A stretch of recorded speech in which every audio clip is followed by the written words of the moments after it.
तो भगवान नाम का धन संतों के पास होता है जिसे संसार में कोई लूटने वाला नहीं। खर्चे न कोई चोर न लेवे, दिन दिन बढ़त सवायो, पायो जी माने राम रतन धन पायो। तो ये रत्न बहुमूल्य है, और इस मूल्यवान रत्न की विशेषता यह है कि चौरे में पड़ा रहे, कोई हाथ लगाने वाला नहीं। चाहे जितना कमा लो, कोई इनकम टैक्स का खतरा नहीं। चाहे जितना कमाओ, चाहे जहां रखो, निश्चिंत रह करके।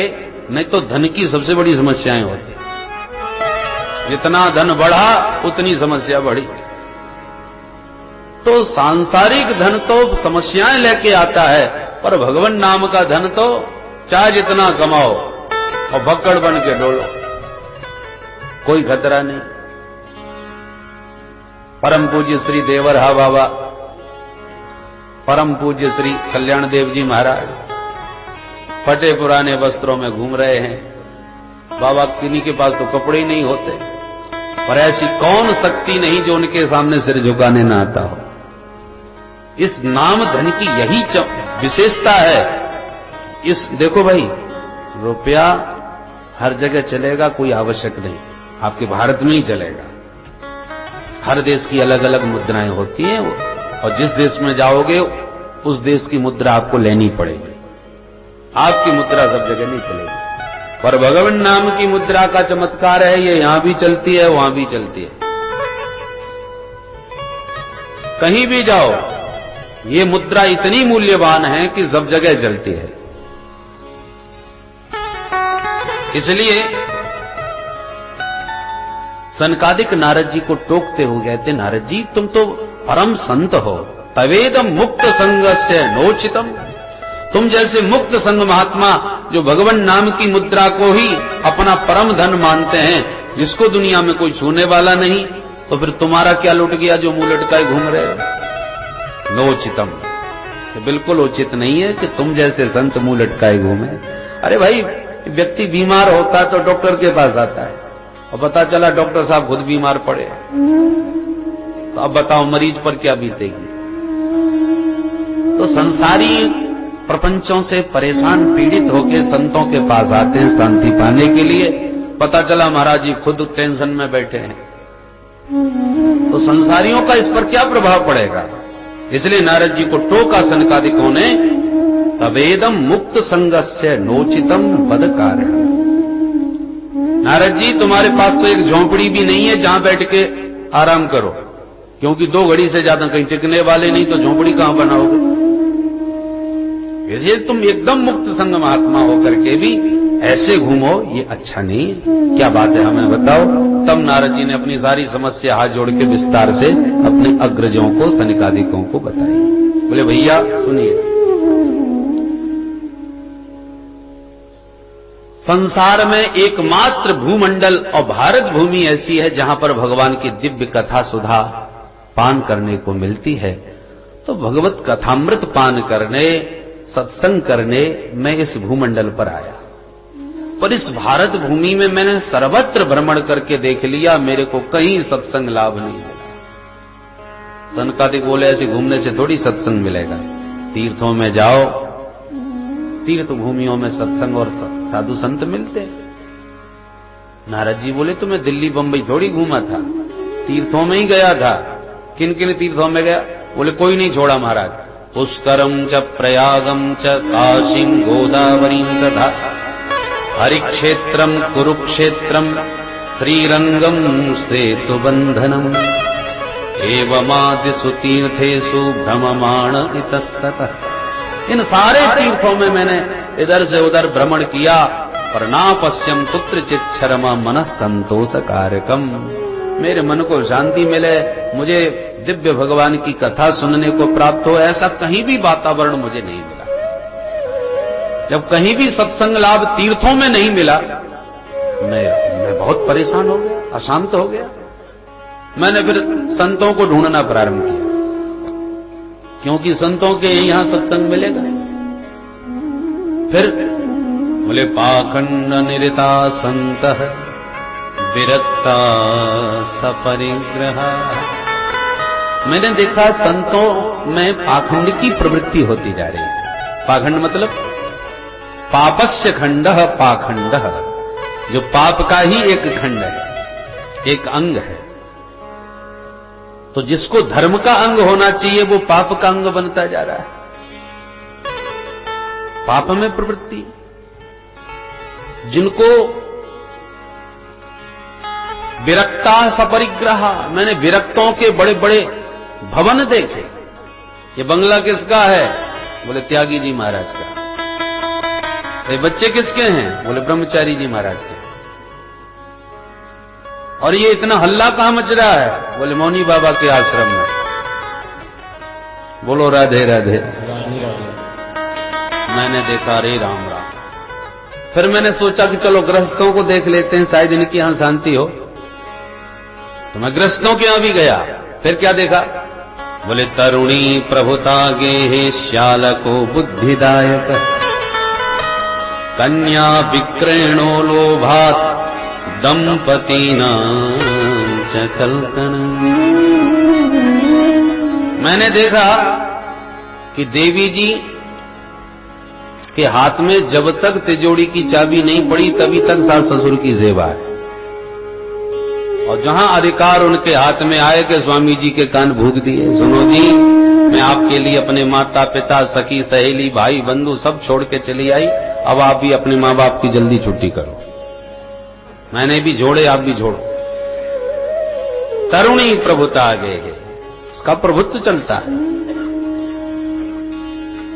और किसी बात में और परामर्श की आवश्यकता पड़ जाए घर में कि ये काम किया जाए कि न किया जाए, तो ससुराल के साले सबको बुलाया जाता है। वो जो कहेंगे वही होगा। श्यालको बुद्धिदायक। संबंधों की ये स्थिति गृहस्थों के यहां होती जा रही है कि कन्या विक्रयणो लोभात, लोभ इतना ज्यादा भर गया है कि बेटा बेटियों का भी क्रय विक्रय होने लगा है, सौदेबाजी होने लगी। पहले समधि बन के आते थे, मतलब बुद्धि विचार जिनके सम हो वो समधि, पर आज जहां सौदा पट जाए वही समधि। विचार बने न बने, मिले न मिले, सौदा मुंह मांगा होना चाहिए, इतने देंगे। तो जब विचारों में वैमनस्य होता है, विचारों में जब सामंजस्य ठीक नहीं बैठा और केवल संपत्ति और सौदे के आधार पर संबंध बना है, तो वो संबंध कब तक चलेगा? इसलिए दाम्पत्य जीवन में महासंग्राम मचा हुआ है। दंपति नाम च कलकनम, भयंकर दंपत्य जीवन में कलह मचा है। ये मैंने गृहस्थों की दुर्दशा देखी, मेरा तो सिर चकरा गया। हे भगवान, न संतों के यहाँ शांति न गृहस्थों के यहाँ। मैं आया था शांति के लिए, पर देख देख के क्रांति मच गई मेरे चित्त में। मैंने सोचा अब कहां जाऊं? मुझे तुरंत ध्यान आया कि चलो श्री धाम वृंदावन चलते हैं। यामुनम तटमापन्नो यत्र लीला हरेर भूत, भगवान की परम पावन क्रीड़ास्थली यमुना के तट ब्रज भूमि में अवश्य आनंद आएगा। ऐसा विचार करके मैं सीधा वृंदावन पहुंचा महाराज। पतत्राश्चर्यम मया दृष्टम श्रूयतां तन्मुनीश्वरा। उस वृंदावन में भी एक बड़ा विचित्र आश्चर्य देखा, वो भी सुन लीजिए महाराज। वहां क्या देखा? एका तु तरुणी तत्र निषन्ना खिन्न मानसा। जमुना के किनारे एक युवती बैठी बैठी रो रही है। दो बुढ़े उसके सामने बेहोश पड़े हैं और कई देवियां उसको घेर के बैठी हैं, जो कोई हवा कर रही है, कोई पानी पिला रही है, कोई सेवा कर रही है। उस देवी का रुदन सुन के मुझे बड़ी दया आ गई, तो मैं दौड़ के उसके पास गया। फिर मैंने देखा कि देवियां बैठी हैं। तो स्त्री समुदाय में विरक्त संतों को बिन मतलब के नहीं जाना चाहिए। अब मैं इन देवियों के बीच में घुस के जाऊं और पूछूं, कहो देवी क्यों रो रही हो, क्या कष्ट है? और उसने कहीं उल्टा सीधा जवाब दिया कि बाबा तू कहां घुसा चला आ रहा, तेरे को मतलब फालतू में हमारी बेइज्जती होगी। अरे संसार है, और माताओं का तो स्वभाव भी ऐसा होता है कि एक मिनट में आंसू टपकने लगते हैं, दूसरे मिनट में मुस्कुराने भी लगती है। हृदय बड़ा भावुक होता है ना, इसलिए अपने को चक्कर में नहीं पड़ना। हम तो खिसक लिए महाराज। मुझे दया तो बहुत आई उस देवी पर, तो उसका कष्ट दूर करूं, पर हिम्मत नहीं पड़ी, इसलिए हम तो लौट लिए। पर जैसे ही उसे देखकर मैं लौटा कि उस देवी ने मेरे को देख लिया। मुझे लौटते देखा तो तुरंत उसने आवाज लगा के अपने पास बुलाया, भो भो साधो क्षणं तिष्ठ मच्चिंतामपि नाशय दर्शनं तव लोकस्य सर्वथागहरं। अरे महाराज जी, 1 मिनट रुकिए तो सही, कहां भागे जा रहे हो? आप जैसे संतों के तो दर्शन ही बड़े पुण्यों के प्रताप से होते हैं। यदा भाग्यम भवेद भूरी भवतो दर्शनम तदा। मेरे तो न जाने कितने जन्मों के भाग्योदय हुआ जो आपका दर्शन प्राप्त हुआ। तब नारद जी तुरंत उस देवी के पास दौड़ के गए और पूछा, काशित्वम, देवी जी आप कौन हैं? बद देवी सविस्तारम स्वस्य दुखस्य कारणम। आप रो क्यों रही हो? अपने दुख का कारण विस्तार पूर्वक मुझे बताओ। तब उस देवी ने पहले तो अपना विस्तार से परिचय दिया। सुनिए महाराज, अहम भक्ति ऋतिख्याता इमौ में तनयौ मतौ ज्ञान वैराग्य नामानौ काल योगे नजर जरो। मैं तो भक्ति के नाम से जानी जाती हूँ महाराज, और ये दो बुढ़े जो मेरे सामने लेटे हैं ये दोनों मेरे बच्चे हैं। इनका नाम है ज्ञान और वैराग्य। अब फटी फटी आंखों से नारद जी देखे, हे भगवान, 20 वर्ष की माता जी और 90 साल के बेटा, ये जीवन में हमने पहला आश्चर्य देखा। हमने पूछा, देवी ये तुम्हारे बच्चे इतने बुढ़े? तब बोली, महाराज काल योगे न जर्जरो। यही तो समय का खेल है कि मैं जवान बनी बैठी हूं, बच्चे बुढ़े हो गए। मैं महाराज दक्षिण भारत में पैदा हुई, कर्नाटक में बड़ी भई, महाराष्ट्र में पली, और अनेक ऐसे भी प्रदेश थे जहां पाखंडियों से परेशान होकर के मैं अपने को बचा के भगी। पर जैसी मैं ब्रज भूमि में वृंदारण्य में प्रविष्ट हुई तो जाता हम तरुणी। इस पावन भूमि में आते ही मैं तो नव यौवन संपन्न हो गई, पर मेरे दोनों बच्चे यहाँ आते ही एकदम बुढ़े हो गए। अब मेरे बालकों की यही हालत रही तो इदम स्थानम परित्यज्य विदेशम गम्यते मया। मैं वृंदावन छोड़ करके अभी विदेश चली जाऊंगा। नारद जी ने तुरंत हाथ जोड़ लिए, मां मैं पहचान गया आपको, आप साक्षात भगवान की प्राण वल्लभा भक्ति महारानी है। ये मूर्तिमंत ज्ञान और वैराग्य है। ओहो समझ गया, वृंदावन में भक्ति मां का तो साम्राज्य है। धन्यम वृंदावनम तेन भक्तिर नृत्यति यत्र च। धन्य है ये ब्रज वसुंधरा जिसमें इस घोर कलिकाल के मध्य भी भक्ति मां नाच रही है, नव यौवन संपन्न है। आज भी आप वृंदावन में जाके देखें, अच्छे अच्छे बुढ़े भी जाकर के ठुमका मारना चालू कर देते हैं, भूल जाते हैं अपने आप को। जो जावे वही दीवाना हो जावे। ब्रज की भूमि में आज भी वो चमत्कार है, भक्तों की भूमि है, पुण्य भूमि, गोविंद की क्रीड़ा स्थली है, रसिकों की पावन भूमि है। इसलिए जो जाता है वही रसिक हो जाता है। बोलो राधे राधे राधे राधे। यत्र प्रविष्टो सकलोपि जंतु आनंद सच्चित घनता मुपैति। मधुसूदन सरस्वती पाद बनारस के बहुत विशिष्ट संत और कट्टर वेदांती अद्वैतवादी, नाम रूप को मिथ्या कहते हैं। संसार झूठा, ब्रह्म सत्यम जगन मिथ्या, नाम रूप सब झूठे, इस सिद्धांत के पालक। पर वृंदावन में जाकर के जब छैल छबीले कृष्ण कन्हैया का दर्शन किया तो बाबा दीवाने हो गए। अब ये तो उपदेश देते हैं नाम रूप सब झूठा, परंतु छबीले की छवि ने दीवाना बना दिया। लौट के बनारस गए तो सबसे कहने लगे, देखो हम अद्वैतवादी हैं, जानते हो हमको? तो सब लोग हंसने लगे, महाराज जी अपने मुंह से क्यों कह रहे हो? दुनिया में कौन नहीं जानता आपके नाम को? आप कट्टर वेदांती हैं, हम सब जानते हैं, आप अपने मुंह से क्यों बता रहे हो? क्या हो गया है आपको? स्वामी जी बोले, जब से वृंदावन से लौटा हूं तब से मुझे अपने पर भरोसा नहीं रहा। क्या हो गया? बोले अब वो एक सठ मिल गया था मेरे को। स्वामी जी की शब्द शैली सुनिए। मधुसूदन सरस्वती पाद कहते हैं कि वृंदावन में एक सठ मिल गया। उस सठ ने हठ पूर्वक मेरे चित्त को ऐसा चुराया अपनी चितवन से कि मैं जैसे ही निर्गुण ब्रह्म का ध्यान करने बैठता हूं कि काला काला मुरली वाला वही छैला मेरे सामने आके खड़ा होता है। मैं नाम रूप को झूठा बताता हूं, पर उसने अपने रूप और माधुर्य से मेरी चित्त की ऐसी दशा कर ली कि मुझे निर्गुण ब्रह्म का ध्यान ही नहीं करने देता। आंख बंद करते ही सामने खड़ा हो जाता है। और इतना ही नहीं, बरबस मुझे अपनी दासी बना लिया। संत हंसने लगे, दासी बना लिया? अरे बाबा, पुरुष हो, बनोगे तो दास बनोगे, या दासी कब से बन गए? बाबा की भाषा ही बदल गई।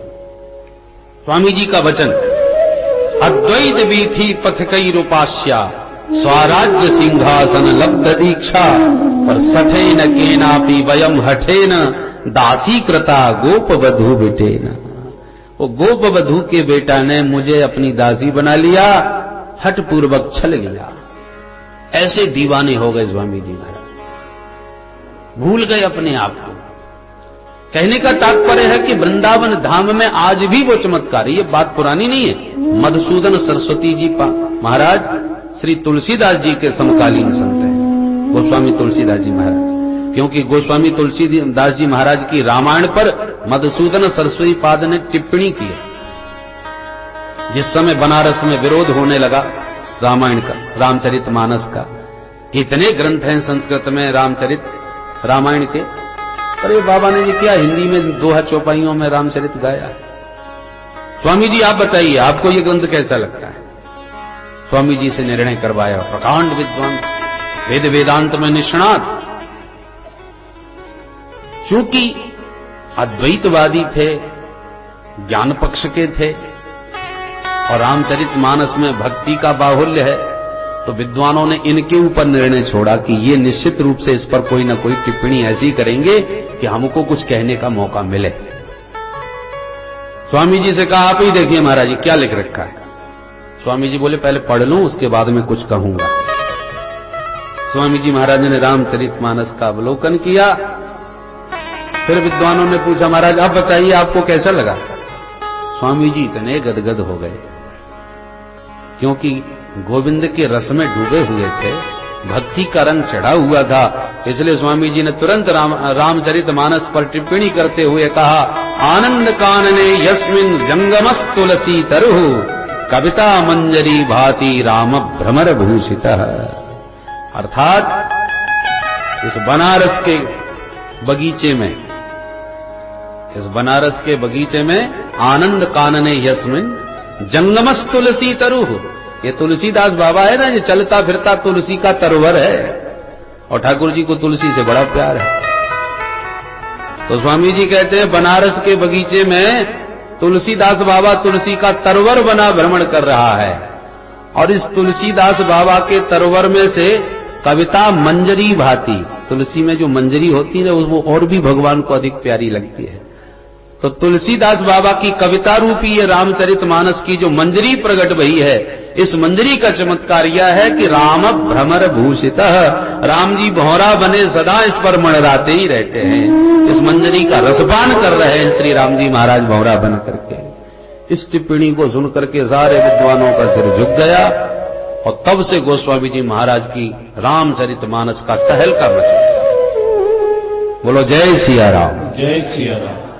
और इन्हीं श्री स्वामी जी महाराज का ये प्रसिद्ध श्लोक है, वंशी विभूषित करान्नवनीरदाभा। ये स्वामी जी का ही श्लोक है। जहां नाम रूप का मिथ्या कहने वाले थे, वो स्वामी जी महाराज कन्हैया के इतने दीवाने हो गए कि अंत में कहते, कृष्णात् परम किमपि तत्त्वमहं न जाने। श्री कृष्ण से परे भी कोई तत्व है मैं नहीं जानता। एकमात्र जिस तत्व का प्रतिपादन शास्त्रों में किया गया है, वो एकमात्र तत्व कोई और नहीं, साक्षात श्री कृष्ण कन्हैया ही हैं। ऐसी घोषणा श्री स्वामी जी महाराज ने कर दी। कितने दीवाने हो गए। तो धन्यम वृंदावनम तेन भक्तिर नृत्यति यत्र च। धन्य है ये ब्रज वसुंधरा। एक स्वामी जी वृंदावन में जमुना के किनारे आंख बंद किए बैठे थे। एक ब्रजवासी निकल पड़ा, स्वामी जी आंख बंद करके क्या कर रहे हो? स्वामी जी बोले हम ध्यान कर रहे हैं। तो ब्रजवासी बोला सुनो स्वामी जी महाराज, किसका ध्यान कर रहे हो? बोले ब्रह्म का चिंतन कर रहे हैं, ब्रह्म का ध्यान। ब्रजवासी बोला बाबा ये ध्यान कर रहे हो तो आंख मत खोल लेना। क्यों?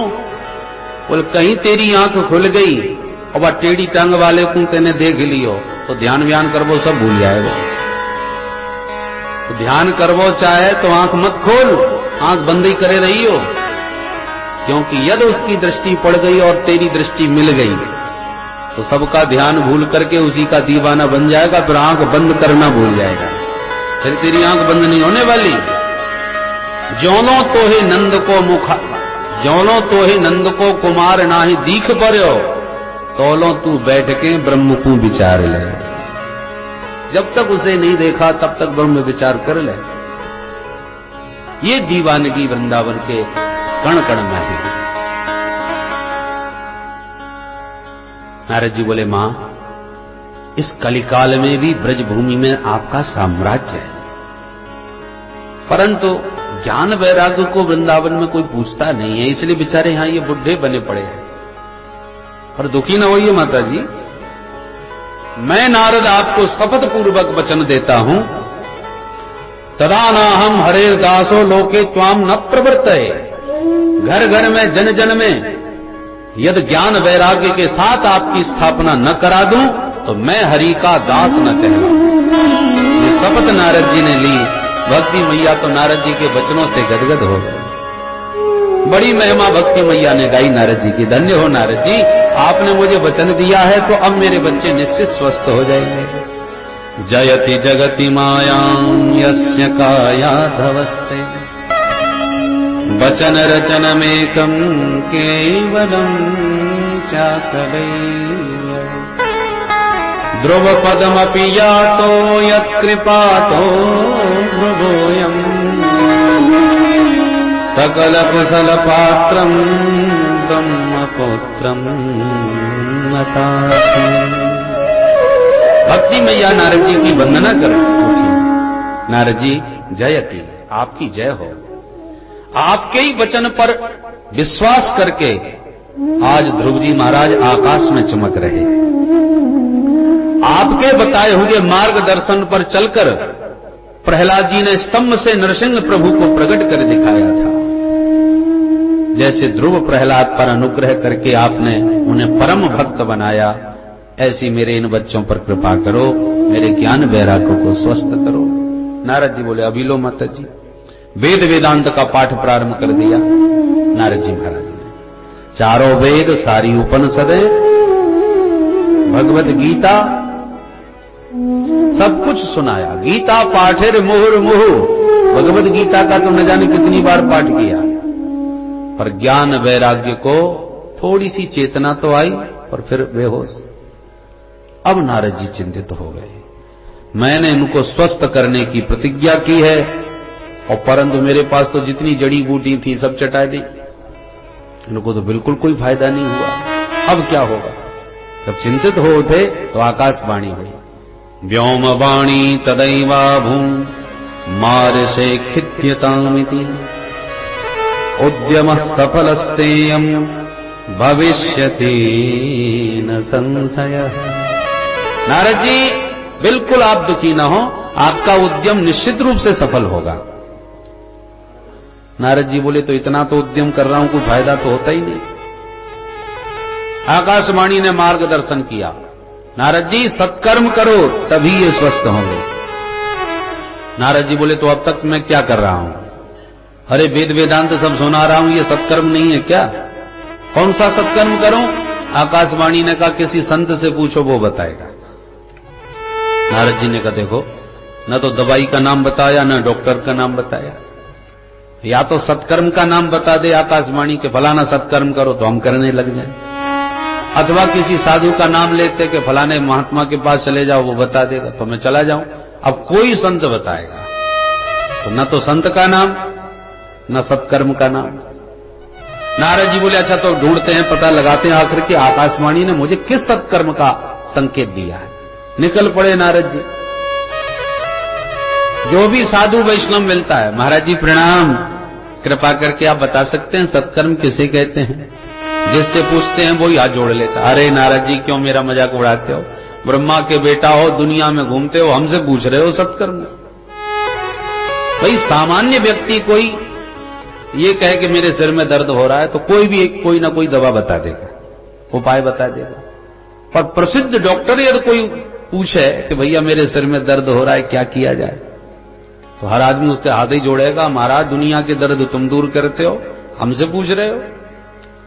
तो नारद जी सुप्रसिद्ध संत हैं, त्रैलोक्य में इनकी ख्याति है, इसलिए सामान्य व्यक्ति तो इनको कोई जवाबी देने की हिम्मत नहीं करता, सभी हाथ जोड़ लेते हैं। और जो बहुत नामधारी थे, प्रसिद्ध प्रतिष्ठित संत, जब उनके पास नारद जी नाम सुन करके पहुंचते, महाराज बहुत नाम सुन के आया हूं, कृपा करके बताओ सत्कर्म किसे कहते हैं?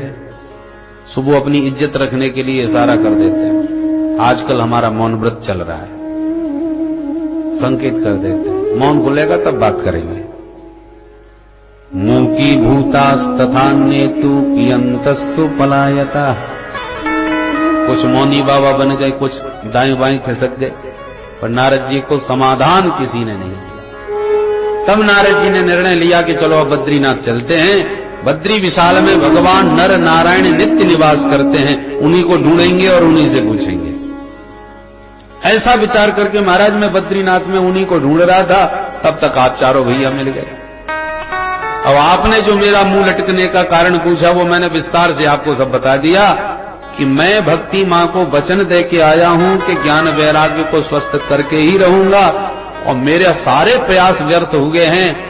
अब मैं आपसे ही प्रश्न करता हूं, बताइए महाराज कौन सा सत्कर्म किया जाए ताकि वो स्वस्थ हो जाए? आप भी महान संत हो चारों भैया, आप चारों की महिमा को मैं बहुत अच्छी तरह जानता हूं। नारद जी कह रहे हैं आप वो संत हो कि सदैव बैकुंठ में पहुंच गए भगवान का दर्शन करने, और घुसने लगे तो भगवान के पार्षदों ने रोक दिए, जय विजय ने तो ऐसी आंख निकाली और ऐसा क्रोध किया कि बैकुंठ से ही विचारों को 3 जन्म के लिए राक्षस बना के धरती में पटक दिया, शाप दे करके उनका पतन कर दिया। तो जो भगवान के ही नित्य पार्षदों को बैकुंठ से नीचे गिरा दे, उन संतों की कितनी अद्भुत सामर्थ्य होगी जरा सोचिए। बैकुंठ में जाना सबके बस की, अरे स्वर्ग तक नहीं जा सकते, बैकुंठ की बात छोड़ो। आपकी इतनी दिव्य अव्याहत गति है, ऐसे दिव्य आप संत हैं, और सबसे बड़ा चमत्कार आपके जीवन का यह है कि सृष्टि में सबसे पहले पैदा हुए और आज तक 5 साल से कभी 6 साल के नहीं हो पाए। पंचहायन संयुक्ता पूर्वे सामपि पूर्वजः, पूर्वजों के भी पूर्वज हो गए पर 6 साल के नहीं होते, हमेशा 5 साल के बने रहते हैं। क्यों? हरिशरणम हरिशरणम, ये मंत्र अहरनिश इनके मुंह से निकलता रहता है। उस भगवान नाम के प्रताप से कभी इनको बुढ़ापा नहीं आता, जरा युष्मान न बाधते। ऐसे भजनानंदी संत सनकादिक। इसलिए नारद जी कहते हैं वो आप ही बताइए वो सत्कर्म कौन सा है? सारी समस्या नारद जी की सुनकर के चारों भैया सनकादिक हंसने लगे। रहे नारद भैया इतनी सी बात को लेकर तुम इतने परेशान घूम रहे हो, बिल्कुल चिंता छोड़ो, हम तुम्हें समाधान देते हैं। मां चिंता कुरुदेवर से हर संचित्ते समावह, उपायः सुख साध्योत्र वर्तते पूर्वैव। चिंता मां को किसी प्रकार की चिंता न कीजिए, क्योंकि जिस उपाय को तुम ढूंढ रहे हो नारद जी वो हमारे पास है। अच्छा जरा नाम तो बताओ। बोले वो उपाय कोई और नहीं, श्रीमद्भागवतालापः सतुगीत शुकादिभिः। सुखदेव जैसे परमहंस के मुख से गाया हुआ मंगलमय मधुर गीत श्रीमद् भागवती ही वह अमृत है जिसका पान करते ही ज्ञान वैराग्य नव यौवन संपन्न होकर के नाचेंगे, ये हमारा दावा है। और नारद जी मुंह लटका के रह गए। अरे तुम्हारा अभी तक मुंह लटका हुआ है, क्या बात है? नारद जी बोले हमें आपकी बात पर जरा संदेह है। क्या संदेह है भाई? नारद जी बोले जब मैंने उन्हें चारों वेद सुना दिए, सारी उपनिषदें सुना दी, उनसे तो कुछ फायदा हुआ नहीं। तो मैं जानना चाहता हूं भागवत में ऐसी क्या विशेषता है जो उनको लाभ मिल जाएगा। अरे भाई, अपोलो में जो इलाज करा के लौटा है घर, और गांव के वैद्य जी हाथ पकड़ के कहे मामूली सा रोग है, मैं अभी ठीक कर दूंगा, तो कोई कैसे विश्वास कर लेगा कि इतने इतने बड़े डॉक्टर नहीं कर पाए तो ये कैसे कर पाएगा। तो वेद वेदांत सर्वोपरि है भाई। तो नारद जी कहते हैं मैंने वेद वेदांत सब सुनाया है उन्हें, और मैं भागवत को भी अच्छी तरह जानता हूं। भागवत के भी श्लोक श्लोक में वेदों के सूत्रों की ही व्याख्या भरी पड़ी है। भागवत भी वेदों के सूत्रों का ही व्याख्यान है। तो जब उनसे कुछ नहीं हुआ तो इससे क्या होगा, ये संदेह नारद जी ने जब अभिव्यक्त किया तो समाधान सनकादिकों ने दिया। देखो नारद जी, हमें बड़ा आश्चर्य होता है कि ये शंका तुम कर रहे हो, तुम भागवत के मर्मज्ञ हो के ऐसा कहते हो। फिर भी सुनो समाधान। हम मानते हैं कि वेदों के सूत्रों की व्याख्या भागवत में है। वेद है वृक्ष, भागवत है उसी का निकला हुआ रसमय फल। अब कोई मीठा फल खाने के बाद ये कहने लगे कि फल जब इतना मीठा है तो वृक्ष कितना मीठा होगा जिसने पैदा किया है, और फल फेंक करके वृक्ष चबाने लग जाए तो क्या मिठास मिल सकती है? कभी नहीं। वृक्ष से ही फल उत्पन्न हुआ है, पर स्वाद और रस फल में ही मिलेगा, वृक्ष में नहीं मिलने वाला। दूध से ही घी निकाला जाता है, पर जो काम घी कर देगा वो दूध कभी नहीं करने वाला। घी में पूरी बन रही है और घी खत्म। अब कोई तर्क दे के चलो घी खत्म हो गया तो बाकी पूरी दूध में निकाल लो, दूध में पूरी सीख सकती है क्या? और कोई तर्क ये दे के वाह, जब घी ने पूरी बना ली तो दूध से क्यों नहीं सीख सकती? क्योंकि दूध तो घी का भी बाप है। परंतु असंभव। घी में दीपक जल रहे हैं, दूध से नहीं जल सकते। घी में हवन होता है, दूध से नहीं हो सकता। कितने कार्य हैं जो घी से ही संपन्न होंगे, दूध उसमें कुछ नहीं कर सकता, जबकि निकला दूध से ही है। दूध को ही जमा करके दही बनाया, मंथन करके घृत निकला। गन्ना का रस ही शक्कर बनता है, पर जो मिठाइयां शक्कर से बनती हैं वो गन्ना का रस डाल के लाख कोशिश कर लो नहीं बनेगी, जबकि तत्वतः अभिन्न है। गन्ना का रस ही तो शक्कर है, कोई अलग तो नहीं। पर शक्कर के स्थान पर शक्कर, गन्ना का रस वो काम नहीं कर सकता जो शक्कर कर रही है। ऐसे ही वेद है गन्ना का रस, भागवत है उसी की बनाई हुई शक्कर। वेद है दूध, भागवत है उसी का सार सर्वस्व घृत रूप मक्खन। वेद है वृक्ष, भागवत है उसी का रसमय सुमधुर फल। इस प्रकार से दृष्टांतों से जब समाधान दिया तो नारद जी गदगद हो गए। बस बस मेरी शंका निर्मूल हो गई। और महाराज आज मैं ये भी समझ गया कि पढ़ लिख के कोई कितना भी बड़ा पंडित बन जाए, पर आप जैसे संतों का सत्संग किए बिना शास्त्रों का रहस्य नहीं समझ सकता। पर सत्संग भी कब मिलेगा? जब जन्म जन्मांतरों के पुण्य उदय हों। प्रयास से सत्संग नहीं मिलता। भाग्योदयेन बहुजन्म समर्जितेन सत्संगमं च लभते पुरुषो यदा वै। अज्ञान हेतु कृत मोह मदांधकार ना संविधाय हितदोदयते विवेक। बहुजन्म समर्जितेन भाग्योदयेन, जीव के जन्म जन्मांतरों के अर्जित पुण्य जब उदय होते हैं तब सत्संगमम लभते, तब जीव को सत्संग लाभ मिलता है। और सत्संग से फायदा क्या होता है? उदयते विवेक। सत्संग श्रवण करने से विवेक का उदय होता है, विवेक जागृत होता है। और जैसे सूर्य के उदय होने से अंधकार नष्ट हो जाता है, ऐसी विवेक का उदय हुआ कहा जीव के भीतर का सारा अज्ञान से मेरे नष्ट हो जाता है। मोहजन्य अंधकार जीव का समाप्त हो जाता है।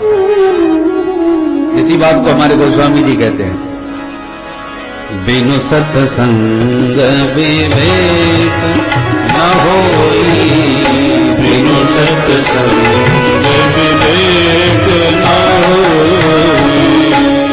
बिनु सत्संग विवेक न होई, बिनु सत्संग विवेक न होई, राम कृपा बिनु सुलभ न सोई, राम कृपा बिनु सुलभ न सोई, राम कृपा बिनु सुलभ न सोई, राम कृपा बिनु सुलभ न सोई, बिनु सत्संग विवेक न होई, बिनु सत्संग विवेक न होई, विवेक न होई, विवेक न होई।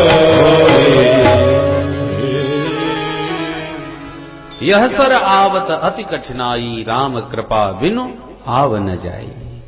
सत्संग की सरिता में सराबोर होने का सौभाग्य उन्हीं सज्जनों को मिलता है जिन्हें प्रभु की कृपा बरबस अपनी ओर खींचती है। बोलो राधे राधे। राधे राधे। कई लोग कार्यक्रम बना बना करके परेशान, और 1 महीने पहले से पूरी तैयारी कर ली, छोड़ेंगे नहीं, हर हालत में जाएंगे, क्योंकि घर में तो फुर्सत मिलने वाली नहीं, वहीं चल के सुनेंगे। बिल्कुल पूरी तैयारी, रिजर्वेशन सब हो गया, और ऐन वक्त पर ऐसी समस्या आई कि सब कैंसिल करना पड़ा। बोलो राधे राधे। राधे राधे। और कुछ ऐसे भी होते हैं, अच्छे भले चले आ रहे थे, घूमते फिरते, कोई कार्यक्रम नहीं, कोई प्रोग्राम नहीं, और अचानक पता चला कि कथा हो रही है। अरे कथा हो रही है, अरे अब कैंसिल, रिजर्वेशन जो था जाने का वो भी कैंसिल, और रुक गए कि अब तो कथा सुन के ही जाएंगे। अनायास उनका सौभाग्योदय हो गया, और कोई प्रयास करके भी नहीं पा सका। यह सर आवत अति कठिनाई। इस सरोवर में सराबोर होने में बहुत सी समस्याएं आती हैं। और सराबोर कौन होते हैं? इस सरोवर में स्नान कौन करते हैं? जिन पर राम जी की कृपा होती है। राम कृपा बिनु सुलभ न सोई। नारद जी बोले मैं धन्य हो गया, अब मुझे आपके श्रीमुख से एक बार कथा सुननी है। सनकादिक बोले हम तो इसीलिए घूम रहे थे कि कोई सुनाने वाला मिले, तो चलो तुम सुना नहीं सकते तो हम ही तुम्हें सुनाएंगे। संतों का यही स्वभाव, श्रोता मिल गया तो वक्ता बन के बैठ गए, और वक्ता मिल गया तो श्रोता बन के बैठ गए। भगवान की चर्चा होनी चाहिए, चाहे सुने या सुनावे। भगवान के चरित्रों में मन डूबे। कथा का सबसे बड़ा लाभ यही है। मन भगवान में लाख प्रयास करो, लगता नहीं। माला लेके बैठते हैं, माला टपक जाती है, झपके आ जाते हैं, और ये कुछ भी ना हुआ तो हिसाब कराने चला गया। कहां कहां भाग जाए, मुंह से मुंह मंत्र चल रहा है, कर में माला भी चली, और मनी राम जी न जाने कहां डोल रहे हैं। बड़ा मुश्किल है, मन भगवान की तरफ मुड़ता ही नहीं। अन्य साधनों में बहुत कठिनाई है कि मोड़ सके, पर गोविंद के चरित्रों में इतना माधुर्य है कि बरबस मन को खींच लेता है। ये चमत्कार प्रभु के चरित्रों का है।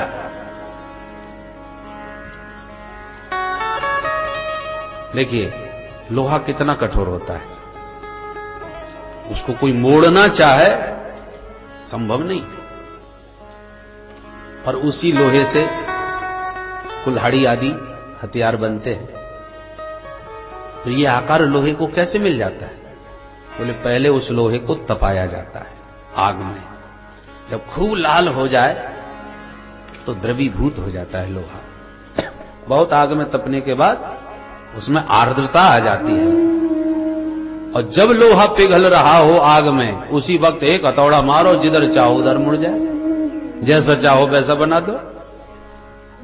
पर बिना तपाए उसको मोड़ पाना बहुत कठिन है। ऐसे ही इस मन को मोड़ा जा सकता है, परंतु पहले इसको पिघलाना पड़ेगा। मन पिघलेगा कब? जब भगवान के चरित्र सुनाओगे। तो भगवान के चरित्रों को जब मन से सुनोगे तो मन पुलकित हो जाएगा, पिघल जाएगा, और फिर द्रवीभूत मन में विवेक का हथौड़ा मारो। जय सिया राम, जय जय सिया राम, जय जय सिया राम, जय जय सिया राम, जय जय सिया राम। बोल भक्तवत्सल भगवान की। गोस्वामी जी महाराज ने राम कथा जब गाई, अहिल्या का उद्धार करके राम जी आगे बढ़े, तो जो अहिल्या को कोई देखता नहीं था, पत्थर की प्रतिमा बनी पड़ी थी मार्ग में, उसको स्वयं प्रभु ने जाकर के अनुग्रहित किया अपने चरण स्पर्श से। अहिल्या गदगद होकर राम जी की कृपा का महत्व मानती हुई गई पतिलोक आनंद भरी, आनंद में झूमती पतिलोक में गई। पर जिस राम जी के चरण स्पर्श से अहिल्या पुलकित होके गई है, वो राम जी का मुख थोड़ा उदास है। इस घटना के बाद राम जी उदास हो गए। क्यों? बोले हम क्षत्रिय हैं, एक ऋषि पत्नी को हमें चरण छूना पड़ा, चरण छुलाना पड़ा, भगवान इसलिए उदास हो गए। तो गोस्वामी जी राम जी की इस महिमा को, स्वभाव को जानकर के बड़े पुलकित हैं। लोग किसी असंभव कार्य को संभव कर दिखावे तो अहंकार में भर के जाते हैं कि देखो हमारी बदौलत ऐसा हुआ, आज तक कोई नहीं कर सका, अहंकार में भर जाएंगे। और राम जी ने उसके सारे पाप मिटा के पतिलोक में प्रस्थान कराया, और स्वयं बेचारे उदास हैं कि अरे राम राम, हमको एक ऋषि पत्नी को चरण छुआना पड़ा। राम जी के इस दिव्य स्वभाव पर गोस्वामी जी का मन पुलकित हो गया, और जो मन पुलकित हुआ सोई गोस्वामी जी ने उसे डांटा। पूरे रामचरित में आप देख लीजिए, जहां जहां मन पुलकित हुआ है, गोस्वामी जी ने वहीं पर अपने मन पर विवेक का हथौड़ा मारा। लोहा गर्म है, मारो हथौड़ा, जिधर चाहो उधर मोड़ो। तो जब जब भगवान की कथा सुनते सुनते मन पुलकित होने लगे, बाग गदगदा द्रवते यस्य चित्रम, शरीर रोमांचित होने लगा, कंठ गदगद होने लगा, नेत्र सजल होने लगे, समझ लो मन पिघल रहा है, प्रभु के चरित्र में पुलकित है, प्रभावित है। और जब प्रभावित हो तभी उसे समझाओ, अरे पापी, अरे दुष्ट, इस समय तो तू इतना गदगद हो रहा है, और जब भजन की बारी आती है तब इधर उधर क्यों भागता है। गोस्वामी जी ने ऐसे ही समझाया। जब मन पुलकित हुआ तो डांटे, अस प्रभु दीन बंधु हरि, कारण रहित दयाल, तुलसीदास सठ साहि भज, छाण कपट जंजाल। गोस्वामी जी ये सठ संबोधन कर रहे हैं मन को, तुलसीदास सठ साहि भज। अरे सठ मन, जिन प्रभु के चरित्रों से तू इतना पुलकित है, ताहे भज, उन्हीं का भजन किया कर। छाण कपट जंजाल, कपट जंजाल को तू दिन भर बुनता रहता है, भजन के समय भी उधर ही कपट जंजाल में भागता है। छाड़, इन सब झंझटों को छोड़ और ताहे भज, उन्हीं को भज जिनके द्वारा तू इतना पुलकित हो रहा है। कथा का यही चमत्कार है कि मन बहुत जल्दी प्रभु के चरित्रों से प्रभावित होता है, और जब जब प्रभावित हो मन को समझाओ। पूरी राम कथा सुनाने के बाद भी अंतिम छंद में गोस्वामी जी ने यही कहा, पाइन के गति पतित पावन, राम भज सुन सठ मना। पाइन के गति पतित पावन, राम भज सुन सठ मना। पाइन के गति पतित पावन, राम भज सुन सठ मना। पाइन के गति पतित पावन, राम भज सुन सठ मना। मेरे राम भज सुन सठ मना, मेरे राम भज सुन सठ मना। अपने मन को डांट रहे हैं। तो भगवान के चरित्र सुना सुना के मन जब जब प्रभावित हो, हमको डांटना चाहिए, समझाना चाहिए। तो इस समय चूंकि आप प्रभु के चरित्रों के प्रभाव में हैं, तो आपकी हर बात मानेगा और जिधर चाहोगे उधर मुड़ भी जाएगा। तो राम जी की तरफ प्रभु के चरित्रों से ये मन बड़ी सुगमता से मुड़ सकता है, अन्य साधनों में बड़ा कठिनाई है। योग चित्त वृत्ति निरोध, योग मार्ग में जबरदस्ती चित्त को निरुद्ध करना इतनी सामान्य बात नहीं है, बहुत कठिनाइयां हैं। इसलिए ये चरित्र सबसे सुगम माध्यम है प्रभु में मन लगाने का।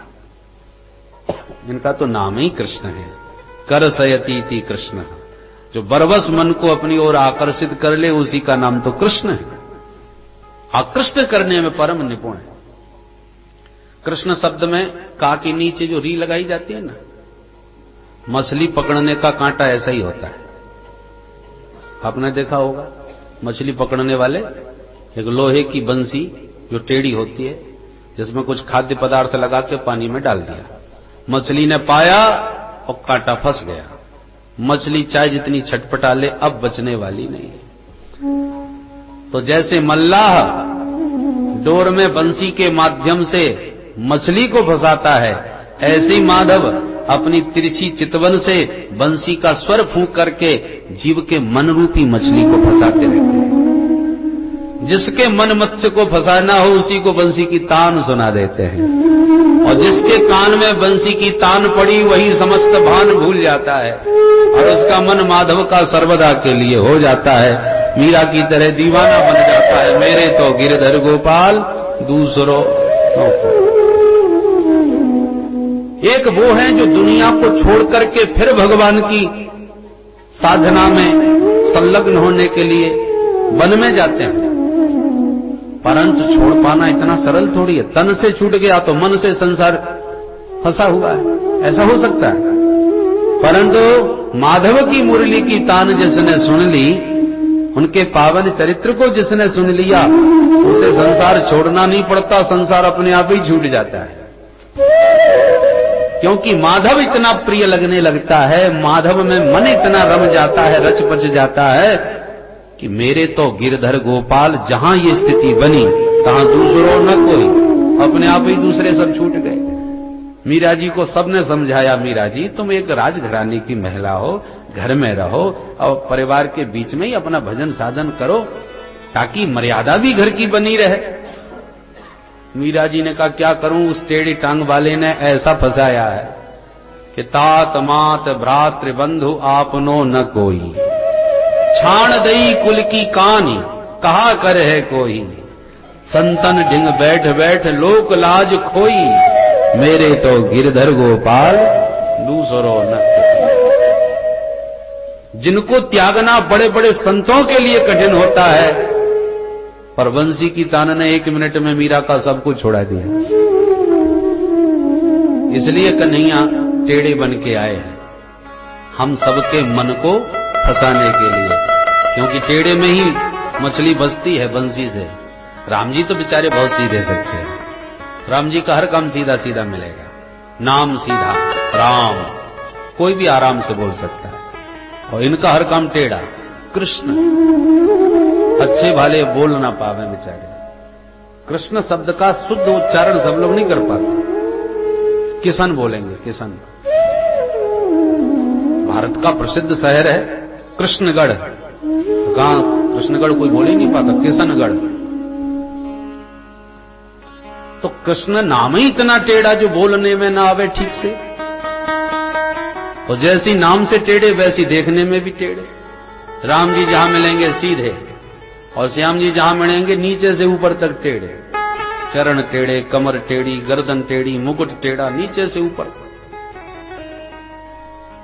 ये टेढ़े बने ही इसलिए हैं कि सीधे सीधे मन फंसता कहां है। इसलिए बंसी की तान से सबके मन रूपी चंचल मत्स्य को खींच लिया, पकड़ने के लिए ही, आकृष्ट करने के लिए ही आए हैं। बोलो जय श्री कृष्ण।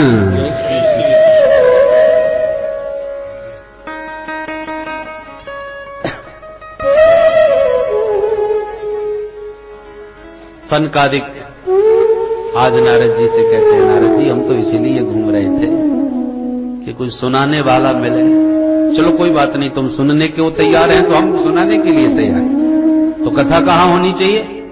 बोले गंगा द्वार समीपे तो तटमानंद नामकम। माँ गंगा के पावन पुलिन पर हरिद्वार में चल के कथा करते हैं। चलिए अभी चलिए। नारद जी सनकादिकों को साथ में लेकर के बद्रीनाथ से नीचे उतर के हरिद्वार आए। क्यों जी, अब कहीं भी कथा करनी थी तो बद्रीनाथ में क्यों नहीं कर ली? वो भी तो इतना दिव्य पुण्य धाम है। बद्रीनाथ से नीचे क्यों उतरना पड़ा? बोले भाई कथा वहां करनी चाहिए जहां ज्यादा से ज्यादा लोग लाभ ले सके। बद्रीनाथ में श्रोता कहाँ मिलने वाले थे? आजकल की बात छोड़ दो, आजकल तो प्रतिवर्ष लोग जाते हैं लगभग। और उस जमाने में लोग महाप्रयाण के लिए ही जाते थे। आ गए तो ठीक, नहीं तो जय सिया राम। तो सबसे मिलजुल के रोग आके ही निकलते थे। तो गिने चुने लोग तो पहुंच पाते थे, और जो पहुंच जाते हैं उनमें आधे से ज्यादा लगा समाधि बैठ जाते हैं गिरी गुहाओं में। तो श्रोता कितने मिलेंगे? इसलिए सनकादिक बोले चलो नीचे चलते। हरिद्वार, हरिद्वार को ही क्यों चुना? बोले भाई गिरी कंदराओं में बैठे हुए संत भी तो सुनने की इच्छा रखते हैं, और जब उन्हें पता चलते ही है कि कथा हो रही है तो जीवन मुक्त ब्रह्म पर चरित सुनहि तज ध्यान। ध्यान तुरंत छोड़ देते हैं, समाधि से बाहर निकल के सीधे कथा सुनने को दौड़ते हैं। तो गिरी गुहाओं में छुपे संत यदि सुनना चाहेंगे तो बहुत नीचे संसार में नहीं जाएंगे, हरिद्वार तक आ सकते हैं, ऊपर से नीचे उतरे आए। और संसारी सुनना चाहें तो नीचे से थोड़ा ऊपर बढ़े आवे। हरिद्वार है हरि का द्वार, और चारों तरफ अंधेरा हो तो दरवाजे पर दीपक जला के रख दो तो भीतर और बाहर सब जगह उजेला हो। राम नाम मणि दीप धर जीह देहरी द्वार, तुलसी भीतर बाहर जो चाहते उजियार। तो प्रज्वालितो ज्ञानमय प्रदीप, ये अध्यात्म का दिव्य दीपक श्री सनकादिकों ने हरिद्वार में प्रज्वलित किया, ताकि संत चाहेंगे सुनना तो ऊपर से नीचे उतर आएंगे, और संसारी यदि चाहेंगे थोड़ा सा ऊपर चले आएंगे। तो हरि के द्वार में सभी का संगम हो जाएगा, सभी को ये परम लाभ प्राप्त हो जाएगा। इसलिए गंगा के तट हरिद्वार में आयोजन हुआ। ऋषि मुनियों को पता चला तो सारे महात्मा दौड़े भागे चले। भृगुर वशिष्ठश्च वनश्च गौतमो मेधातिथिर देवल देवरातौ। बड़े बड़े सिद्ध कोटि के संत भागे दौड़े गंगा तट आए। जो नहीं आ रहे थे भृगु जी उन्हें पकड़ पकड़ के समझा समझा करके भागवत की महिमा गा गा करके लाए। क्यों जी, भृगु जी को क्या गरज पड़ी जो सबको पकड़ पकड़ के ला रहे हैं भाई? बोले भाई आप बीमा कंपनी के एजेंटों से तो परिचित हो गए, घर घर में जाके बीमा करते हैं, और न समझ में आवे तो 50 बार से समझाते हैं, हर तरीके से समझाते हैं। जितनी बार बुलाओ उतनी बार आते हैं, और आपको इतने फायदा गिनाएंगे कि बस पूछो मत, लाभ ही लाभ है। योगक्षेमम वहाम्य, हम पूरी गारंटी लेते हैं। अब इनसे पूछा जाए कि तुम्हें क्या फायदा है जो इतने 50 चक्कर काट रहे हो हमारे? अरे हमारी गरज होगी हम कराएंगे अपना फायदा। बोले भाई एक एजेंट जितना बीमा करता है उसका प्रतिशत भी तो बंधा हुआ है, उसे भी फायदा है तभी तो चक्कर काट रहा है। तो भृगु जी को लगा हम तो अपना कल्याण करने के लिए जा ही रहे हैं, जो अभागे इधर उधर भटक रहे हैं उनको भी पकड़ के ले जाएंगे तो 2-2% भी हमको मिला तो हमारा चकाचक हो जाएगा। इसलिए भृगु जी सबको पकड़ पकड़ के ला रहे हैं, चलो चलो तुम लोग भी चलो। गुरुत्वा तत्र नायातान भृगु संबोध्य चानयत। जो आनाकानी भी कर रहे थे वो भृगु जी के समझाने पर तैयार हो गए और चल गए। विशाल संत समुदाय गंगा के तट उपस्थित हो गया। फक्कड़ों की कथा, गंगा जी की रेती को ही बालू बना करके, बालू को ही अपनी सुंदर गद्दी मान करके महात्मा लोग बैठ गए, और थोड़ी सी बालू को इकट्ठा कर दिया सो उसी का व्यासपीठ बन गया। सनकादिक बैठ गए। अब नारद जी भी फक्कड़ और सनकादिक भी फक्कड़। तो फक्कड़ों की कथा तो ऐसी ही होती है। हो गया कथा का शुभारंभ।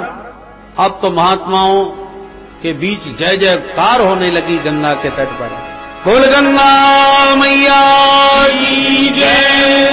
श्रीमद्भागवत महापुराण की जय। श्री सुखदेव जी महाराज की जय। वेद व्यास भगवान की जय। जय शब्दो नमः शब्द शंख शब्दस्तथैव च। जैसे ही सनकादिकों ने कथा का शुभारंभ किया, भागवत का महात्म्य मुक्त कंठ गा उठे श्री सनकादिक। भगवान की कथा सदैव श्रवण करने योग्य है। दिनानाम नियमो नास्ति सर्वदा श्रवणम मतम। दिन मुहूर्त की कोई आवश्यकता नहीं, भगवान की कथा सदैव श्रवण करने योग्य होती है, जब चाहो तब भी। और जो मानव तन पा करके भी इस परम लाभ को प्राप्त नहीं कर पाया, सनकादिकों ने तो उसको अभागे को इतनी गालियां सुनाई। आजन्म मात्रमपि येन सठेन किंचित चित्तम विधाय सुख शास्त्र कथान पीता। चांडाल बच्च खरवत बततेन नीतम मिथ्या सजन्म जननी जन दुख भाजा। मानव का चोला पाकर के भी ये दुर्लभ लाभ से यदि वंचित रहा तो वो श्वास लेता हुआ मुर्दे के समान है। मानव चांडाल के समान है, गधे के समान जीवन पर्यंत घर गृहस्थी का बोझा ही ढोता रहा। खरबत न जाने कितनी गालियां दी। नारद जी बोले तो आप इतनी गाली क्यों दे रहे हो महाराज? सनकादिक बोले हम नहीं दे रहे। एवं वदन्ति देवी देव समाज मुख्या। अरे ये देव समाज कह रहा है, जो विमान में छाए हैं देवता, वो जब देखते हैं कथा हो रही है तो लालायित होते हैं कथा सुनने के लिए। पर सुखदेव जी ने फटकार के भगा दिए, सो बेचारे मन मार के ही रह गए। परंतु जिनको सुलभ हो सकती है वो जब उसका लाभ नहीं लेते तो देवता उन्हें गाली देते हैं। देखो कितने मंदभागी हैं, कितने अभागे हैं कि पास में अमृत बह रहा है फिर भी उसका आचमन नहीं कर रहे। पानी में मीन प्यासी देवता उसके दुर्भाग्य को धिक्कारते हैं। भागवत की महिमा गाए जा रहे थे सनकादिक के श्रोताओं के बीच संकीर्तन की ध्वनि सुनाई पड़ रही। चौकन्ने होके चारों तरफ श्रोता देख उठे तो क्या दिखाई पड़ा? भक्ति सुतौ तौ तरुणौ गृहीत्वा प्रेमैक रूपा सहसा विरासे। श्री कृष्ण गोविंद हरे मुरारे नाथेति नामानि मुहुः वदन्ति। अचानक श्रोताओं के बीच भक्ति महारानी दोनों पुत्र ज्ञान वैराग्य के साथ ताता थैया थिरकती हुई प्रकट हो गईं। बोलो भक्ति महारानी की जय। भागवत का महात्म श्रवण मात्र से झूम उठे ज्ञान और वैराग्य। तऊ सुतऊ तरुणऊ, भक्ति के दोनों बेटा जिनको बुढ़ा छोड़ के आए थे वृंदावन में नारद जी, आज उनको नव यौवन संपन्न देख करके नारद जी के भी हर्ष का पारावार नहीं रहा। अरे अभी दवा पूरी कहाँ हुई है, केवल एक खुराक ही दी है, भागवत पूरी नहीं हुई। अभी तो भागवत का महात्म हुआ है और उसी महात्म श्रवण से ही ज्ञान वैराग्य नाच रहे हैं। ये देख करके नारद जी बड़े प्रसन्न हो गए। विश्वास हो गया अब ये ठीक हो जाएंगे, मेरे वचन की रक्षा हो जाएगी। तब तो नारद सहित समस्त श्रोता समुदाय झूम उठा भक्ति मैया के इस संकीर्तन में। कैसे? श्री कृष्ण गोविंद हरे मुरारे हे नाथ नारायण वासुदेव। कृष्ण गोविंद हरे हे नाथ नारायण वासुदेव। श्री कृष्ण गोविंद हरे मुरारे हे नाथ नारायण वासुदेव। कृष्ण गोविंद हरे मुरारे हे नाथ नारायण वासुदेव।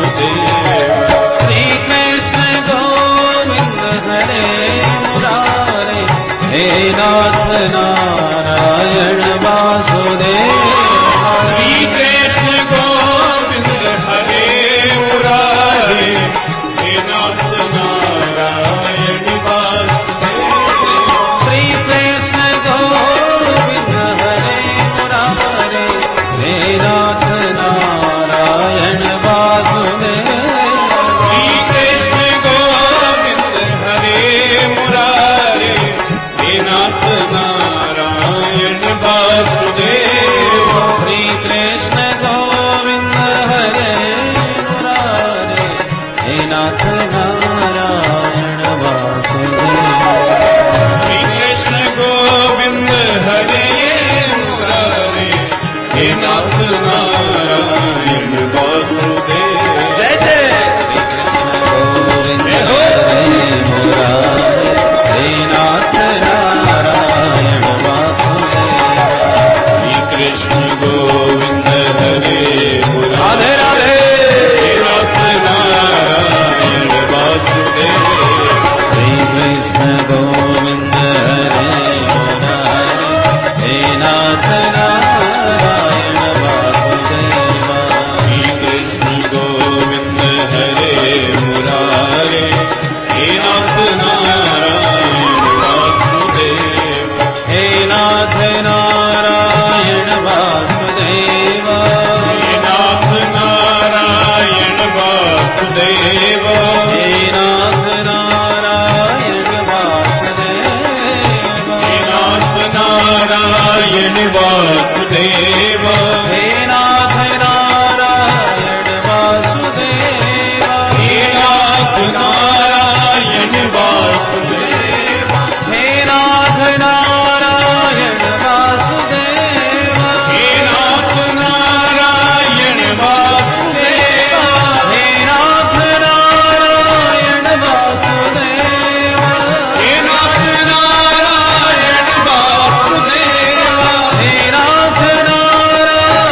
वासुदेव। हे नाथ नारायण वासुदेव। हे नाथ हरि नारायण बोल। वासुदेव। हे नाथ नारायण वासुदेव। श्री कृष्ण गोविंद हरे मुरारे, हे नाथ नारायण वासुदेव। श्री कृष्ण गोविंद हरे मुरारे, हे नाथ नारायण वासुदेव। श्री कृष्ण गोविंद हरे मुरारे, हे नाथ नारायण वासुदेव। श्री कृष्ण गोविंद हरे मुरारे, हे नाथ नारायण वासुदेव। हे नाथ नारायण वासुदेव। हे नाथ नारायण वासुदेव। हे नाथ नारायण वासुदेव। हे नाथ नारायण वासुदेव। हे नाथ नारायण वासुदेव। हे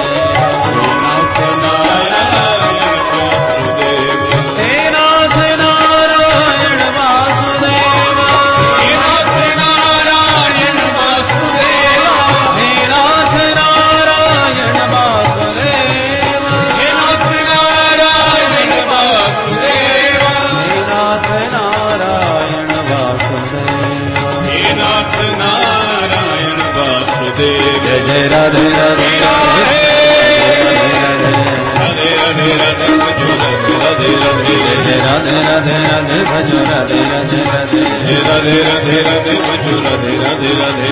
जय राधे राधे राधे भजो राधे जय हो। राधे। राधे राधे राधे भजो राधे राधे राधे। जय राधे राधे राधे भजो राधे राधे राधे। जय राधे राधे राधे भजो राधे राधे राधे। जय राधे राधे राधे जपो राधे राधे राधे। जय राधे राधे राधे भजो राधे राधे राधे। जय